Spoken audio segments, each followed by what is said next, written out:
শীতকালীন দলবদলের ব্যস্ততা শেষ হয়েছে বেশ কিছুদিন আগেই। লিগের বাকি লড়াইয়ের জন্য নিজেদের ঝালাই করে নিতে কারি কারি অর্থ খরচ করেছে বড় বড় ক্লাব।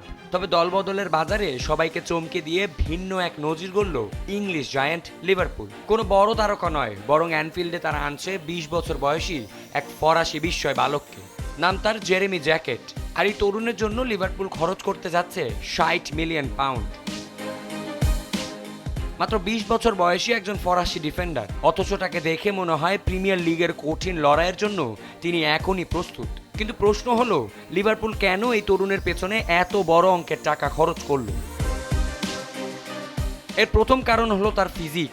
৬ ফুট ২ ইঞ্চির দীর্ঘদেহী জ্যাকেট শারীরিকভাবে অত্যন্ত শক্তিশালী। লিভারপুলের হাইলাইন ডিফেন্সে খেলার জন্য যে সাহস এবং অ্যাগ্রেসিভ মানসিকতা জরুরি, তা জ্যাকেটের মধ্যে শতভাগ বিদ্যমান। তার গতি এবং গ্রাউন্ড কভার করার ক্ষমতা তাকে কাউন্টার অ্যাটাক রুখতে সাহায্য করবে। তবে শুধু রক্ষণ নয়, লিভারপুল তাকে কিনেছে তার অসাধারণ বল ডিস্ট্রিবিউশনের ক্ষমতার জন্য। অর্থাৎ জ্যাকেট বল পায়ে বেশ আত্মবিশ্বাসী।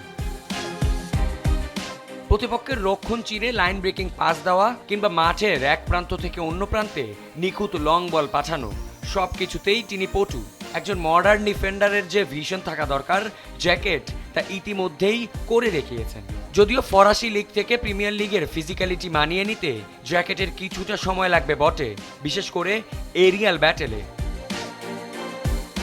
তবে লিভারপুল মূলত তার র ট্যালেন্ট বা কাঁচা প্রতিভার উপর বাজি ধরছে। সঠিকভাবে গড়ে তুলতে পারলে জ্যাকেট ভবিষ্যতে হয়ে উঠতে পারে বিশ্বের অন্যতম সেরা এলিট ডিফেন্ডার। আর সেই সুদূর প্রসারী পরিকল্পনার অংশ হিসেবেই লিভারপুল তাকে দলে ভিড়িয়েছে।